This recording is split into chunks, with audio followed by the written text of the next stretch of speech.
Welcome to the DCTV News at Noon program. I'm Kelsey Kiesling. And I'm Kendra Cook. The Dolores County Broadcasting Network is the producer of DCTV with support from the Southwest TV Translator Association. If you have a news topic or event you'd like to see covered, give us a call. The studio number is 677-4119. Today's show runs Tuesday at noon and is uploaded to our YouTube channel and our DCTV News at Noon Facebook page to watch on demand. Today is July 31st, 2018, and now the news at noon.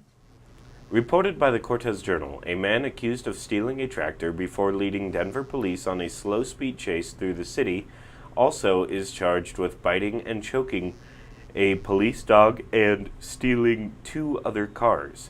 Denver District Attorney Beth McCann said on Thursday filed 23 charges against 37-year-old Thomas Bush, connected to the July 20th incident, including 10 felony-level charges. It's not clear whether Bush has an attorney. The charges include 3 counts of aggravated motor vehicle theft, 3 counts of failure to report an accident, and 1 count of cruelty to a certified police working dog. Authorities say Bush stole a car, then a tow truck before taking the tractor from a city water department facility. A police squad car eventually rammed the tractor's front end in downtown Denver, stopping it. The Denver Post said the driver of the tractor suffered multiple police dog bites and was hit with a stun gun before he was arrested. He was taken away in an ambulance. 2 newspapers reported the officers suffered non-life-threatening injuries and were taken to a hospital. From the Journal report with courtesy photos and Hayden Pate. The Plateau and West Guard fires burning north of Dolores have rapidly expanded, in part because of back-burning efforts by firefighters. The Plateau fire in Plateau Canyon, north of McPhee Reservoir, has grown to 900 acres as of Monday, up from 27 acres on July 24th. It was 5% contained. The West Guard fire, west of the Glade Guard Station, has burned 1,405 acres, up from 100 acres last week. It was 80% contained. The fires are about 13 miles apart and burning on the San Juan National Forest in Dolores County. They are being managed for full suppression, said Dolores District Ranger Derek Padilla. Between both fires, there are 86 personnel committed from multiple agencies, said Public Information Officer Rob Kopak. Equipment includes 5 engines, a water tender, a helicopter, and a heavy-duty bush cutter and skidder. There has been quite a bit of burnout operations in Plateau over the last several days, Kopak said. Plateau has got more burnout and work ahead. He said West Guard crews are mopping up and monitoring the fire and felling hazardous trees. The 2 lightning-caused wildfires were discovered July 22nd north of Dolores on the San Juan National Forest. As high pressure sits to our west, widespread haze will persist across the area as a result of the numerous wildfires going on across the western U.S. According to the Cortez Journal, with a photo from the Montezuma County Sheriff's Office, Kevin Wade Folsom on Monday pleaded guilty to the second-degree murder of James Lloyd Box Jr., who was fatally shot January 2nd on Haycamp Mesa east of Dolores. After accepting the plea deal, District Court Judge Doug Walker sentenced Folsom to 25 years in prison plus 5 years of supervised parole.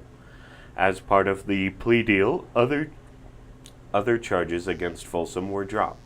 They include possessing of a weapon as a previous offender, tampering with a deceased human body, tampering with physical evidence, possessing a controlled substance, committing a crime of violence, and being a habitual criminal. During the sentencing hearing, District Attorney Will First said Folsom was a habitual criminal with convictions for burglary and escape charges. According to an obituary in the Durango Herald, Box, age 42, grew up in the Southern Ute Reservation and has 2 children. His Native American name is Buffalo Horse. From the Durango Herald file photo, Fort Lewis College and San Juan College in Farmington were awarded more than $1 million from the National Science Foundation to create a program to boost the number of science, technology, engineering, and math teachers in the Four Corners. The 2 colleges will unite to offer the Four Corners Noyce Scholars Program, FCNS, which aims to increase the number of STEM graduates from both schools who also earn teaching certifications. The Colorado Department of Higher Education's 2017 report, quote, Colorado's Teacher Shortages, Attracting and Retaining Excellent Educators, stated The state has teacher shortages in early childhood education and care, science, math, world languages, special education, and art, music, and drama. We lack minority educators throughout the state as well. The shortages are more pronounced in rural and remote rural areas where we find unique challenges driven by inadequate teacher compensation, lack of affordable housing, and difficulty attracting new teachers to rural communities. Fort Lewis College and San Juan College are well suited to respond to the need for more teachers in remote areas, not only in Colorado, but New Mexico, Arizona, and Utah as well. The Four Corners Noyce Scholars Program is one way the Fort Lewis College contributes to the goal of preparing teachers for rural communities, said Ann McCarthy, Associate Dean of the FLC School of Arts and Sciences and one of the leaders behind the Noyce program. FCNS aims to increase the number of well-qualified STEM teachers in the region's schools, particularly in the many high-need rural communities located in the Four Corners region and the nearby Navajo Nation. The FLC San Juan College Noyce program will recruit students from rural communities within the Four Corners and provide scholarships to those students. After their training and graduation, students equipped with the tools needed to teach in STEM fields will be encouraged to return to their communities. Students within the Noyce program can receive scholarship support to pursue their teacher certification, along with specialized training in teaching in rural, often isolated and lower income communities. Students working through the FCNS program will be paired with teaching opportunities offered in 13 school districts and 10 community partners located across Colorado, New Mexico, and Arizona to help bring up the next generation. According to the Durango Herald, U.S. regulators on July 13th approved the first treatment for smallpox, a deadly disease that was wiped out 4 decades ago in case the virus is used in a terror attack. Smallpox, which is highly contagious, was eradicated worldwide by 1980 after a huge vaccination campaign. But people born since then haven't been vaccinated, and small samples of the smallpox virus were saved for research purposes, leaving the possibility it could be used as a biological weapon. Maker SIGA Technologies of New York has already delivered 2 million treatments that will be stockpiled by the government, which partially paid for the development of the drug called TPOXX. To test the drug's effectiveness, monkeys and rabbits were infected with a similar virus and then given the drug. More than 90% survived, the company said. Its safety was tested in several hundred healthy volunteers who were not infected with smallpox. Smallpox killed about 300 million people worldwide in the 20th century before its eradication. Symptoms include fever, fatigue, and pus-filled sores. Until now, doctors could only provide supportive care such as IV fluids and fever remedies and isolate the patients. Vaccination can be used to prevent infection, but it must be done within 5 days of exposure to the virus, well before symptoms appear. And now let's take a look at the weather. Looking at the national weather, rain, and more rain for the east. Flash flooding is a possibility, and several flash flood watches have been issued across the southern Appalachians. Severe rains and flooding is also dominating the core of the southern states, while a high pressure keeps the central U.S. and most of the west dry for today. The regional outlook for the state is dry northwesterly pattern continues over eastern Utah and western Colorado early this Tuesday morning. High pressures was over northern Arizona, putting the western slope of the Rockies on the eastern edge of that high. So mostly sunny today with the afternoon cumulus clouds eventually building over the high terrain, however with a lack of any moisture except in the far southern San Juans. Precipitation is not expected in our region today. By Wednesday morning, a trough over the Central Plains will have moved far enough eastward to shift dry northwesterly winds east of Colorado. As the contact between the high pressure over the southwest and low pressure in the northern plains relaxes, a bit of mid-level moisture will begin to slide back eastward into our region. This will allow for some isolated afternoon thunderstorm activity to return to the higher terrain in eastern Utah and western Colorado. Not expecting a whole lot of rain, but slight chances focused on the Uintas, Tavaputs, San Juans, Elks, and Sawatch mountain ranges. Temps remain a bit above average throughout the Four Corners, with little exception for that to change throughout August. Late Thursday through Friday night seems to be the best forecast for actual rain to reach the ground, and as patterns shift across the U.S., We look to be setting up for more monsoonal subtropical moisture over eastern Utah and western Colorado next Monday and thereafter, so don't be too discouraged just yet. Our DCTV 5-day local forecast shows today widespread smoke, mainly after 10 a.m. Sunny with a high near 89 degrees, south winds 5 to 10 miles an hour, becoming north-northwest in the afternoon. Tonight, again, widespread smoke will persist mainly before 10 p.m. Mostly clear with a low around 59. North-northwest winds 5 to 10 miles an hour, becoming east-northeast in the evening. Then Wednesday, a 10% chance of showers and thunderstorms will happen after noon. Areas of smoke before 7 a.m. Partly sunny with a high near 89. East winds 5 to 10 miles an hour, becoming west in the afternoon. Then Wednesday night, mostly cloudy with a low around 60. West northwest winds 5 to 10, becoming east southeast after midnight. Thursday, again, a 10% chance of showers and thunderstorms afternoon. Mostly sunny with a high near 89. Southeast winds 5 to 10 miles an hour, becoming west in the afternoon. Then Thursday night, it amps up to 30% chances of showers and thunderstorms, mainly after midnight. Mostly cloudy with a low around 61.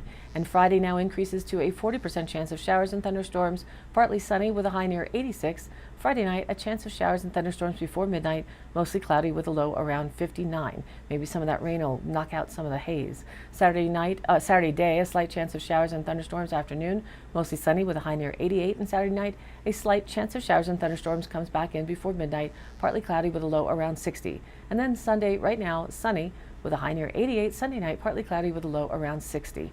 And now back to the news. According to the Cortez Journal, officials in northwestern New Mexico are grappling with the likely effects of a coal power plant closure near the Navajo Nation and in one of the nation's poorest states. The Daily Times of Farmington reports Farmington Mayor Nate Duckett told state lawmakers Thursday that the Four Corners is a ticking time bomb waiting for the San Juan generating station to close. That because the plant provides needed jobs and revenue. San Juan College President Tony Pendergrass said the closure will mean a loss of $2 million in property tax revenue to the college's budget, as well as $300,000 in training contracts and $116,000 in scholarships. The San Juan generating station has long been a target of environmentalists, some of whom say it should have been closed years ago. From the BLM seeks public comments on Spring Creek Basin herd management area. The Bureau of Land Management, Tres Rios Field Office, seeks public input on environmental assessment evaluating bait trapping wild horses in the Spring Creek Basin herd management area southeast of Norwood. We work closely with our local partners to ensure a healthy wild horse population roams on healthy rangelands in the Spring Creek HMA, said Connie Clemenson, BLM Tres Rios field manager. While we have been successful at maintaining birth rates, periodic gathers could be necessary in order to keep the range healthy. The Spring Creek Basin HMA covers more than 21,000 acres, and the BLM manages the area for an appropriate management level of between 35 and 65 wild horses. Currently, the population estimate in the HMA is about 60 wild horses. To review the environmental assessment and to submit your comments, go to go.usa.gov/X lowercase m, capital S, capital R. For comments to be considered, those must be received by August 27th. Comments may also be mailed to the BLM Tres Rios Field Office, attention Mike Jensen, at 29211 Highway 184 in Dolores, Colorado. Reported by the Cortez Journal, people on the plains of northeastern Colorado were cleaning up Monday from a powerful storm that swept through the state, ripping off roofs, flipping trucks, and damaging crops. No serious injuries were reported. Meteorologists from the National Weather Service, meanwhile, were surveying what was believed to be the worst of the damage in Morgan and Washington counties to determine whether any of it was caused by tornadoes, which were reported by several spotters. Winds over 70 miles per hour and hail up to the size of baseballs were reported. The storm left a path of damage about 20 miles long and up to 10 miles wide in the eastern half of rural Morgan County, where corn crops and large sprinkler systems were damaged, Sheriff Jim Crone said. Some were still waiting for power to be restored. Trucks and other vehicles were blown off Interstate 76 and U.S. Highway 34 east of Brush and on smaller roads near Hill Rose and Snyder, the sheriff's office said. Crone has not heard of anyone who has permanently lost their home, although some people are not able to stay in their houses until broken windows and other damage is repaired. People were busy helping neighbors board up broken windows and pick up tree branches, he said. From MarketWatch, photo Hayden Payton. In its purified distilled form, hemp CBD oil commands thousands of dollars per kilogram, and cannabis and hemp growers in particular have the potential to realize more than $100,000 profit an acre growing hemp plants to produce it. Hemp cannabidiol is showing up in everything these days, from cosmetics to edibles to bottled water and even pet treats. Where legal, some bars are even selling drinks containing the CBD ingredient. Massage therapists use creams containing CBD, while juice bars are offering CBD-infused smoothies. According to the Hemp Business Journal, the U.S. hemp industry grew 16% in 2017 amidst continued domestic legal and regulatory challenges. The hemp industry was bolstered by explosive growth in the hemp-derived CBD category that grew from a market category that did not exist 5 years ago to $190 million in sales in 2017. The U.S. hemp industry is poised to reach a $1 billion market in 2018, led by hemp-derived CBD, food, personal care, and industrial products. Active companies from around the market with current developments this week include Marijuana Company of America, Inc., up 7.01%, that's MCOA. Hemp Inc., Hemp Green Go Technologies is up 1.72%, and that's GRNH. Medical Marijuana Inc., which is MJNA, is up 2.29%, and Grow Life Inc., which is PHOT, is up just 0.77%. The breaking news is that Marijuana Company of America, an innovative hemp and cannabis corporation, and its joint venture partner Global Hemp Group, Inc., provided an update moving forward on their high-yielding CBD hemp farming project in the CO, Oregon area, called The Project. The 2018 hemp cultivation at the CO, Oregon farm, operating under the name Covered Bridge Acres, CBA, is well underway with 40,000 high CBD yielding hemp plants on the lower two fields of the farm on approximately 33 acres. You can do the math. 6 different high CBD yielding hemp cultivars were planted this year and are progressing very well. Half of the cultivars planted were clones and the other half were grown from seeds and were planted when they were approximately 2 feet high. The results of these cultivars will be measured at harvest time to determine the best yields and planting strategy for next season. With the planting now complete, 5 greenhouses are being assembled so that the project will have more than 19,000 square feet of active greenhouse space for research and clone production for the 2019 planting season, which will expand to a minimum of 70 acres directly on the CBA property, and the potential year-round harvest as the project continues to expand its greenhouse space going forward. In addition, many neighboring farms have expressed interest in growing hemp. Management is looking at ways to either partner with or contract them, similar to the model being used on the partner's 125-acre New Brunswick hemp farming project. The future of hemp is looking brighter every day. However, we are still waiting to see what Congress will do between the U.S. Hemp Farming Act of 2018 and the language within the Farm Bill of 2018, as neither have yet been fully enacted into law. According to the Cortez Journal, with a photo by the AP, oil and gas leasing on federal lands is revving up in Colorado and across the West. The shorter time frames for comment and bigger lease sales as environmental groups rush to meet Monday's deadline to get in their protests on the upcoming September lease sales. The timeframes for review and public comment on oil and gas lease sales have been cut as part of a regulatory streamlining by Interior Secretary Ryan Zink, in large part to further the Trump administration's goal of developing the nation's energy resources. The Bureau of Land Management, a division of the Interior Department that manages 248 million acres of federal land and oversees oil and gas leasing on that land, was directed to step up the pace on its quarterly lease sales. The leasing process has been condensed to 6 months when in the past it might take a year or more for parcels to come up for auction, said Rebecca Baca, BLM oil and gas leasing lead for Colorado. While environmental groups are voicing concern about the speed of the process, industry officials see it as a rebalancing. The Colorado lease sale for September includes 20 parcels in about a half-dozen counties, covering 6,894 acres, with parcels ranging in size from 20 acres to 1,265 acres. Most of the proposed leases are in Garfield and Weld counties.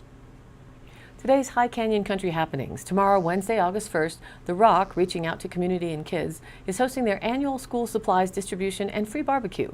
All of Dolores County is invited. It's August 1st, starting at 5 p.m. at the Rock Outreach Building for free school supplies, pre through 5th and 6th through 8th science, grade school stream and Beyond the Nest, and free community barbecue thanks to Atmos Energy. A nice time to visit and catch up in addition to all of the great opportunities for picking up school supplies for the year. All of the Rock information is online at their Facebook page or at their webpage, DoveCreekRocks.com. And with more opportunities for our Dove Creek community of kids and families, the Dove Creek Recreation Department is offering another great week at the Summer Activities Program for Youth. Just one more week left. Be sure to come and have some fun with them. Located at the Weber Park today, 7:31, Cooking Day, making frozen banana pops and chewy cookies and cream bars.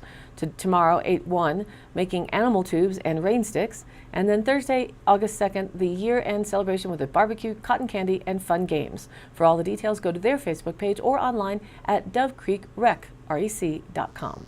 And all these happenings are posted up on our DCTV News at Noon Facebook page, along with the YouTube channel replays, weather, and original stories and local posts. To share your event or information, you can contact us by email. It's dcbnnews@gmail.com or call the station 970-677-4119. Thanks for tuning in. News at Noon airs at noon Monday through Thursday and then is available online on our YouTube channel and our DCTV News at Noon Facebook page on demand. Be sure to like us there on Facebook and join in on the news in our area. And of course, please share it with a friend. For Kendra Cook with DCTV and the News at Noon program out of Dove Creek, USA, I'm Kelsey Kiesling. Thanks for watching.